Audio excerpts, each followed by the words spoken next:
집을 선택하는 지혜라는 주제로 우리 함께 은혜를 나눠보고자 합니다. 우리 오늘 말씀으로 우리 산상수훈에 대한 말씀을 이제 마치려고 하는데, 우리 마태복음 7장 24절부터 27절까지의 말씀은 이제 산상수훈의 가장 마지막 부분이라고 할 수가 있습니다.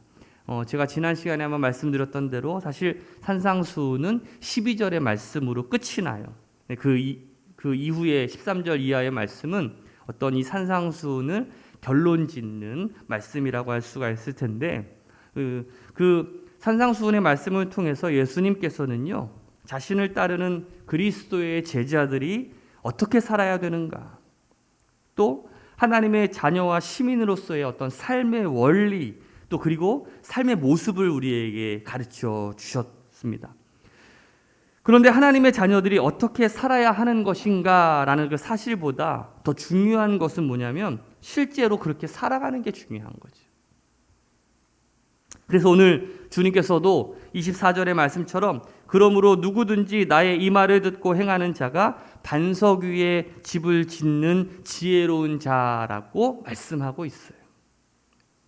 나의 이 말을 듣고 행하는 자가 지혜로운 자다라고 말씀하고 있는 건데, 우리 13절 이하의 말씀은 산상수훈의 결론이라고 말씀을 드렸는데, 어떻게 보면 주님은 우리에게 굉장한 도전의 말씀을 주십니다. 우리가 이 삶을 선택할 것인가 아니면 거절할 것인가 라는 어떤 행함을 강조하는 말씀이라고 할 수가 있죠.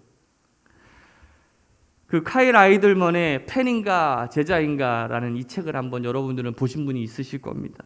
이 책의 두 번째 챕터의 제목이 뭐냐면 말뿐인가 행동인가 라는 챕터예요. 여기서 이 요한복음 3장에 나오는 니고데모에 대한 이야기를 우리에게 알려주고 있는데, 여러분들 우리가 니고데모는 어떤 사람이냐면 종교 지도자의 어떤 최고 엘리트 집단인 사내들인 공의회에 소속된 의원입니다. 우리로 치면 어떤 국회의원 같은 파워가 있는 사람이에요. 많은 사람들한테 존경을 받았고 평판이 있는 사람이었습니다. 그런데 그 사람이 예수님의 가르침에 감명을 받고 예수님의 팬이 돼요. 열광하게 됩니다.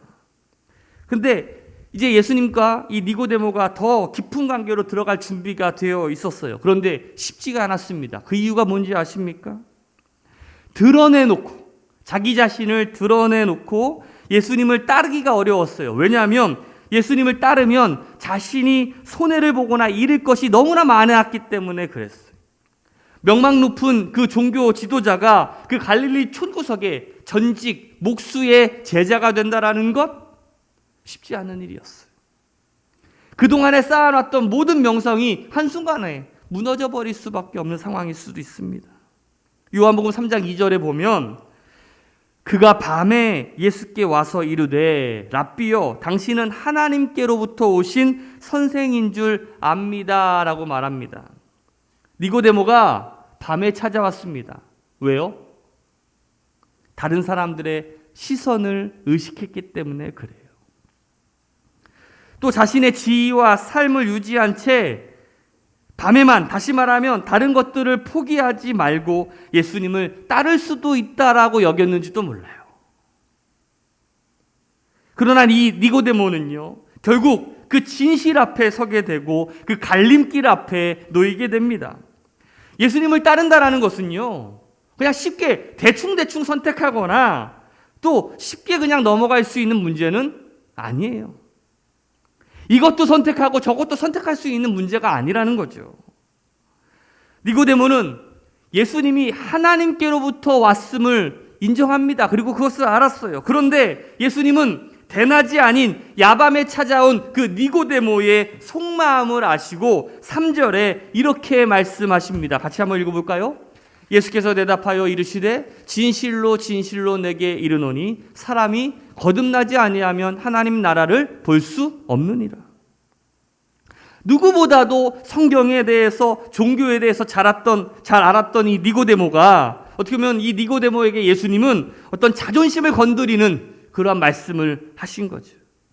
결국 예수님께서 원하시는 것은 뭡니까? 완전한 변화, 완전한 선택, 그 새로운 삶으로 거듭나기를 원하고 계신다는 사실이에요. 여러분들, 진짜 믿음은요, 말로만 하는 게 아니에요. 우리가 주님을 아무리 사랑한다라고 고백한다고 해서 그것이 소용 있는 것이 아닙니다. 결국 믿음은 내가 예수님을 실제로 따르고 있느냐, 이것이 중요한 거죠. 우리가 결혼식을 할 때 신랑과 신부가 혼인서약을 할 때 죽음이 우리를 뭐 할 때까지? 갈라놓을 때까지 신랑은 아내를 사랑하겠습니까? 그 뭐라고 얘기해요? 아멘 이래요. 여자니까 아멘. 네. 남자들은 네! 뭐 이러고. 그런데요, 신랑이 또 신부가 바람을 피운다면 결국 이 결혼 서약은 공허한 메아리로 변해버리게 됩니다. 행동으로 뒷받침하지 못했기 때문에 그들이 많은 사람 앞에서 서약했던 그것은요, 공수표에 불과한 거죠. 이런 도전을 받았던 이 니고데모가 어떻게 되었을까요?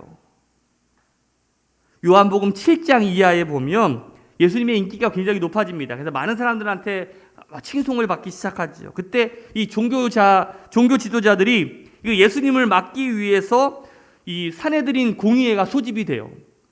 72명 가운데 이 니고데모도 함께 참석을 하게 되죠.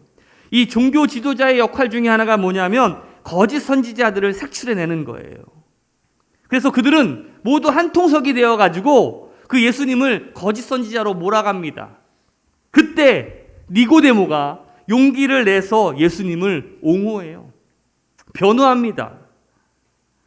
결국 갈림길에 서 있었던 니고데모는 자신의 평판과 자신의 위치를 내려놓고 예수님을 따르는 진짜 제자가 되죠. 직장의 관계, 재정적인 미래가 어려울 수도 있지만 그는 목소리를 내어서 행동합니다. 이제 단순히 팬의 단계를 넘어서 진짜 제자의 단계로 들어서게 되는 거예요. 예수님께서는요, 오늘 이 집을 짓는 비유를 통해서 우리가 이 믿음의 길에 들어서기를 원하고 계십니다. 제가 목사다 보니까 뭐 젊은 사람들과도 많이 이야기를 하고 또 다른 사람들과도 이야기할 수 있는 기회가 많이 있는데 제가 참 기억에 남는 대화가 이거였어요. 이제 그 사람이 좀 굉장히 불교 집안에서 어렵게 이렇게 살다가 예수를 믿고 또 굉장히 그 교회의 일에 열심히 참여를 하면서 뭔가 좀 진짜 변화가 있었던 청년이었어요. 그 청년이 어느 날 갑자기 신앙생활을 열심히 하다가 갑자기 그냥 얼굴이 시뻘개진 채로 저한테 찾아오는 거예요. 그래서 저한테 묻습니다. 아니, 그럴 수가 있습니까? 아니, 먼저 믿었다고 하는 사람들이, 정말 예수를 미리 믿었다라고 하는 사람들이 어떤 의사결정을 내릴 때 정말 저는 믿음이 좋은 줄 알았는데 믿지 않는 사람하고 별반 차이가 없어요, 목사님. 막 승질이 나가지고 찾아오는 거예요. 예를 들어서 이런 거예요. 직장을 구하는데 주일에도 일을 할 수 있다면 돈을 많이 받을 수 있다라는 거예요. 그런데 아무런 고민 없이 그냥 선택해버리는 거예요. 믿지 않는 사람이라면 당연히 돈을 많이 주는 곳을 가서 일을 선택하고 직장을 선택하는 건 당연하죠. 전혀 이상할 것이 없습니다. 그런데 믿음이 좋은 것 같은데 그의 결정을 보면 세상 사람들의 결정과 별 다를 것이 없다라는 거예요. 또 형제 자매를 찾는 어떤 기준을 보면 얼굴이 예쁘고 늘씬하고 그냥 똑같다라는 거예요. 세상 사람들고. 자매들도 보면 남자들을 찾는 기준이 그냥 세상 사람들의 기준과 똑같다라는 거지. 전혀 예수님을 믿는 그 믿음의 기준은 요만큼도 없어. 예수님을 믿는다라는 것은요, 그냥 말로만 그럴싸하게 믿는 사람처럼 그냥 교회 다니는 사람처럼 말하지만 행동은 마치 여러분들 자동차 뒤에 그 물고기 그림 그려놓은 거 보셨어요? 익투스라고 그러는데 그 그림 붙여놓고 그냥 신호 위반하고 과속하고 그 모습이랑 똑같다라는 거죠. 차라리 붙이지를 말든지.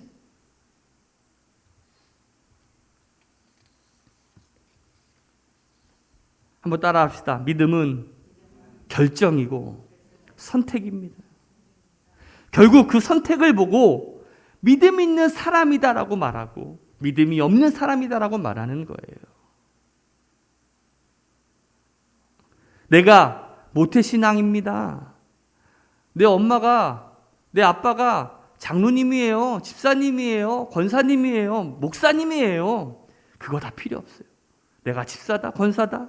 내가 교회에서 찬양 인도한다. 내가 얼마나 교회에서 봉사한다. 그런데 이런 것으로 믿음이 판별되는 것이 아니에요.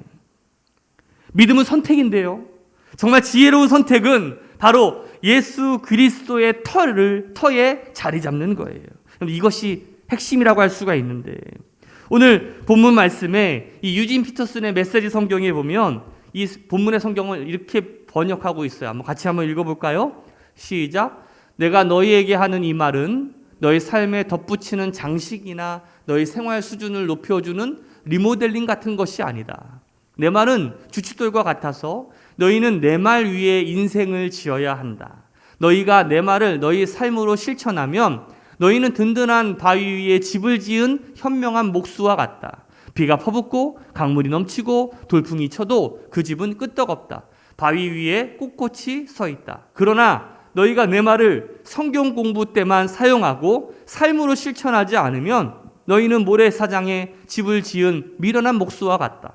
폭풍이 몰아치고 파도가 거세지자 그 집은 맥없이 무너지고 말았다. 참 현대적으로 번역을 했는데 가슴을 콕콕 찌르는 것 같아요. 너희는 내 말 위에 인생을 지어야 한다. 너희가 내 말을 너희의 삶으로 실천하면 이라는 이 문구가 중요해요. 내 말 위라는 것은 바로 예수 그리스도의 말씀을 뜻합니다. 우리가 말씀 위에 우리의 인생을 세우고 그 말씀을 실천하는 것이 바로 우리 그리스도인이 해야 되는 일이라는 것이죠. 우리가 믿음이 있다라고 여기고 또 내 믿음이 나를 구원할 것이라고 확신하는데, 여러분들 만일 그 믿음이 나를 구원시켜주는 믿음이 아니라면 얼마나 황당하겠습니까? 마치 비행기가 추락을 해가지고 낙하산인 줄 알고 막 메고 뛰어내렸는데 알고 보니까 그 가방이 낙하산이 아니고 나이키 가방이야. 얼마나 황당하겠어요. 뛰어내리는 동안에 아씨 이거 뭐야, 씨. 이스트백이야 이거. 아이씨, 낙하산이어야 되는데.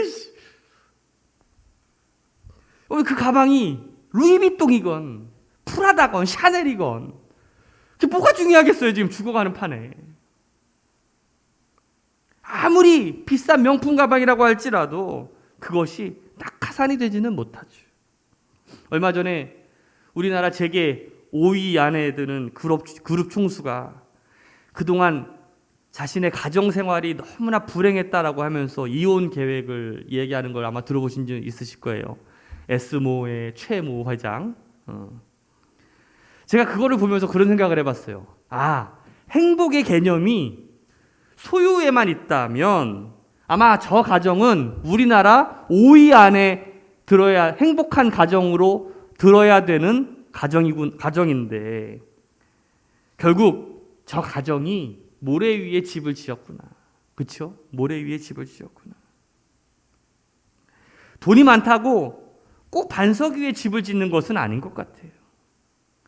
돈이 많다라는 것은요, 좀 편리할 수는 있어요. 그런데 여러분들 편리함과 평안함은 다르다라는 사실이죠. 빠름과 편리냐 아니면 평안과 기쁨이냐, 우리는 이것을 잘 구분하고 선택할 수 있는 지혜가 필요합니다. 오늘 본문에 두 사람이 나옵니다. 한 명은 모래 위에 집을 짓고 또 한 명은 반석 위에다가 집을 지었어요.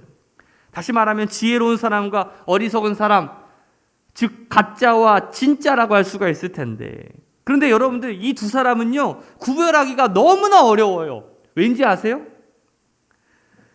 예수님께서 이 두 사람을 어떤 믿는 자와 믿지 않는 자, 유실론자, 무실론자 이렇게 그런 식으로 표현하신 것이 아니에요. 신앙의 형태도 알고 있고 의식에도 참여하고 어떻게 보면 주님이라고도 말할 수 있는 사람일지도 몰라. 그런데 이 참된 것과 이 거짓의 구별, 그런데 이 구별이 굉장히 어렵습니다. 왜냐하면 이 두 사람이 집을 지은 그 외형이 너무나 비슷해요. 어떻게 보면 같은 설계도를 가지고 그 집을 지었는지도 몰라요. 똑같아요. 겉모습만 보면. 그런데 어떤 차이가 있습니까? 기초가 틀리다라는 거예요. 그 기초의 차이는 어떨 때 알 수 있느냐? 공경과 어려움과 환난이 닥치면 그때에 알 수 있다는 것이죠. 이 공경과 어려움과 고난이 어떤 겁니까? 비가 내리고 창수가 나고 바람이 부는 것을 뜻하고 있어요. 창수라는 것은요, 그러니까 비가 많이 와가지고 강이 이렇게 범람하는 것을 창수라고 이야기하는데, 어느 날 비가 많이 오고 창수가 내리고 바람이 불기 시작할 때 이 두 집에는 큰 차이가 나타나게 되는 거죠. 모래 위에 세워진 집은 쉽게 어떻게 됩니까? 무너지지만 반석 위에 세워진 집은요, 끄떡없다라는 거예요. 모래 위에 집을 지을 때는 그냥 쉽게 땅도 파지고 쉽게 집을 지을 수 있었죠. 어떻게 보면 빨리 편하게 어떻게 보면 집을 지으려고 하는 사람일지도 모르겠어. 그래서 과정을 무시합니다. 이 사람은 깊이 생각하지 않는 사람이에요. 내가 이곳에다가 모래 위에 집을 지으면 10년, 20년 뒤에 그 집이 어떻게 될까? 이런 생각하지도 않아. 여러분들 조금만 생각할 수 있는 지혜가 있다면 아마 그 사람은 모래 위에다가 집을 짓는 일은 하지 않았을 거예요. 어떻게 보면 이 모래 위에 집을 짓는 사람은 어떻게 보면 현실주의자라고 할 수 있어요. 그냥 현실에만 그냥 만족하고 현실을 즐기면서 살아가려고 하는 사람들. 그냥 현재에 그냥 그럴싸한 모양만 갖춰놓으면 되지.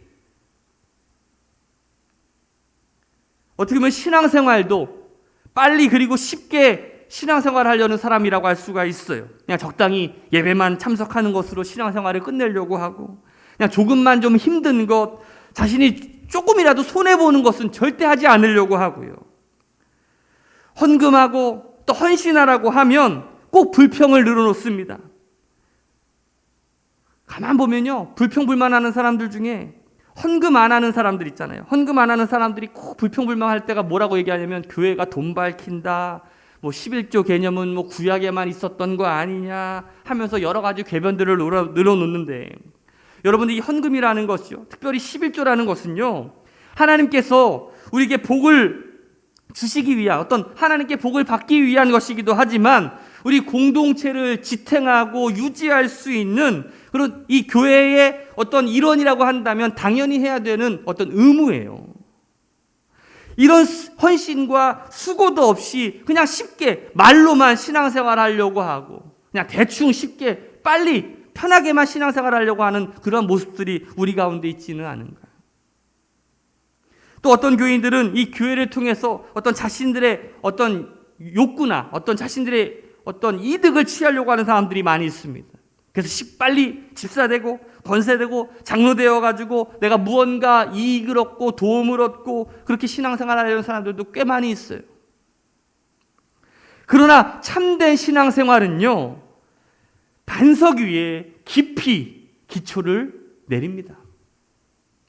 더디더라도 한 걸음 한 걸음 우리의 인품과 또 인격과 성품을 만들어가면서 내 삶에서 하나님의 말씀을 이루어가기 위해서 노력하고 애써요. 힘들더라도, 수고하더라도. 제가 좋아하는 마튼 로이드 존스 목사님이요, 가짜 그리스도인은 세 가지 특징이 있다라고 말씀을 하고 있어요. 그 첫 번째 특징이 뭐냐면 말씀에 귀를 기울이지 않는데요. 말씀에 귀를 기울이지 않는다는 것은요, 기초를 견고히 하기 싫어한다는 거예요. 여러분들은 어떠십니까? 말씀에 귀를 기울이고 살아가고 있습니까? 성경을 공부하려고 하면, 또 하나님의 말씀을 더 이해하려고 하나, 또 하나님의 말씀을 좀 배우려고 애쓰고 있는가? 아니면 그냥 주일에 한 번 예배드리러 와서 목사님이 말씀하시는 것으로만 내가 듣는다라고 여기고 있지는 않은가? 여러분들, 우리가 일주일 내내 그냥 제가 설교하는 이 말씀 듣는 거로만 내가 말씀을 듣는다라고 생각하면 그거는요, 큰 잘못이에요. 오산이에요. 두 번째는 말씀을 자기 편리한 대로 받아들인다는 거예요. 말씀 전체를 받아들이지 않고 자기 비위에 맞춰가지고 듣고 싶은 것만 들으려고 하는 거예요. 로이드 존스 목사님은 우리에게 큰 도전을 주는데, 여러분은 산상수훈의 말씀을 좋아하십니까? 그런데 이 말씀처럼 아프고 찔리고 귀에 거슬리는 것이 없습니다. 주님께서 말씀대로 행하라, 살라라고 하는 이 메시지가 선포될 때 여러분은 어떻게 반응하십니까? 사실 이 말씀이 우리에게 참 부담이 되는 것 같아요. 듣기에는 굉장히 산상수훈 말씀은 듣기에는 좀 멋지고 황금률도 있고 남에게 대접받는 대로 남을 대접하라. 멋지지 않습니까?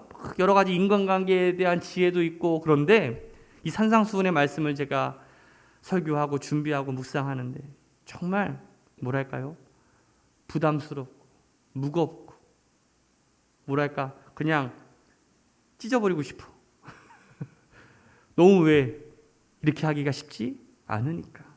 하지만 하나님의 말씀은 1.1핵도 없어지지 않는다라고 말씀하고 있지 않습니까? 세 번째 특징이 뭡니까? 말씀을 듣고도 인격과 생활에 전혀 변화가 없다라는 거예요. 한번 옆 사람한테 한번 물어보세요. 당신은 진짜입니까? 가짜입니까? 시작. 일본 도쿄에 가면 100년의 역사가 넘는 그 호텔이 하나 있는데, 임페리얼이라고 하는 호텔이 있대요. 이 호텔이 왜 유명한가 하면, 미국의 건축가 프랭크 로이드 라이트라고 하는 사람이 이제 세운 호텔인데, 이 호텔을 짓는데 무려 한 4년인가가 걸렸대요. 근데 그 가운데 절반인 2년 동안을 기초공사하는 데만 소요했다는 거예요. 많은 사람들이 글을 보면서 막 조롱했습니다. 아니, 왜 기초공사를 하는데 쓸데없이 시간을 저렇게 낭비하냐. 그거 1년만 단축해도 건축비가 얼마나 절약됩니까? 그렇죠? 그러니까 이 사람들이 참 저 사람 바보 같다라고 이게 이야기를 했는데, 결국 이제 열심히 기초공사를 하고 4년 만에 이제 임페리얼 호텔을 만들었는데, 그런데 그 후에 동경 대지진이 일어납니다. 그때 동경의 3분의 2 정도가 완전히 파괴되었는데 수십만 명의 목숨을 잃고 다쳤어요. 그런데 그 와중에서 유독 이 임페리얼 호텔만은요, 전혀 멀쩡했어요. 불과 유리창 5개 깨진 게 끝이었어요. 그때부터 이 호텔이 유명세를 타게 되는 것이죠. 그 이유가 무엇입니까? 기초공사를 하는데 충분한 시간과 그런 열정을 투자했기 때문에 그런 일들이 가능했다는 거예요. 여러분들, 진짜 다이아몬드랑 가짜 다이아몬드를 구별하는 방법 중에 수중감별법이 있대요. 수중감별법. 진짜 다이아몬드랑 가짜 다이아몬드를 물속에다가 딱 집어넣게 되면 인조 다이아몬드는 빛이 사라지는데 진짜는요, 그 물속에서도 빛을 드러낸다는 거예요. 한번 따라 합시다. 진짜는 빛을 드러냅니다. 물속에 있더라도, 땅속에 있더라도 진짜는 빛을 드러낸다는 거예요. 역경이 찾아올 때, 인생의 시련이 찾아올 때, 시험과 아픔이 그리고 질병이 찾아올 때, 그때도 여러분들이 신앙의 빛을 드러낼 수 있을까요? 수많은 선택과 갈림길 속에서 여러분들은 그 신앙의 빛을 드러내는 곳을 향해 선택하고 있습니까? 비가 내리고 창수가 그리고 바람이 불 때, 그때에도 우리가 신앙의 빛을 낼 수 있다면 그때는 정말 우리의 믿음이 살아있는 믿음이요, 살아있는 신앙이라고 할 수 있을 거예요. 베드로전서 4장 12절 말씀을 보면, 사랑하는 자들아, 너희를 시련하려고 오는 이 불시험을 이상한 일 당하는 것 같이 이상히 여기지 말라라고 말씀하고 있어요. 불시험을 두려워하지 마세요. 왜? 진짜는 반드시 빛을 나타나게 되어 있어요. 진짜는 진짜예요. 어떤 상황에 놓이더라도 그 사람은 반드시 빛을 드러내게 되어 있다라는 거예요. 여러분들, 오늘 우리가 해야 되는 일들이 있습니다. 진짜가 되기 위해서 우리가 노력해야 돼요. 오늘 예수 그리스도라고 하는 그 반석 위에 우리의 신앙의 집을, 믿음의 집을 세워가야 됩니다. 아직 늦지 않았어요. 지금 다시 우리의 기초를 내고 그 예수 그리스도의 터전 안에 우리의 믿음의 집을 세우고 나아갈 때 앞으로 우리의 삶에 어떤 환난과 그리고 어떤 창수와 어떤 바람이 분다라고 할지라도 끄떡없다라는 거예요. 왜? 기초가 튼튼하니까. 결국 예수 그리스도의 반석 가운데 있는 곳에 우리 어떤 어두움과 어떤 역경이 닥칠지라도 그곳에서 우리는 빛을 발할 수 있다라는 거예요. 사랑하는 우리 새로운학교 성도 여러분들, 오늘 우리가 주님께 믿음의 뿌리를 내리고 우리가 멋진 신앙생활을 해나갈 수 있는 우리 새로운학교 성도들 되시기를 주님의 이름으로 축복합니다. 기도하겠습니다.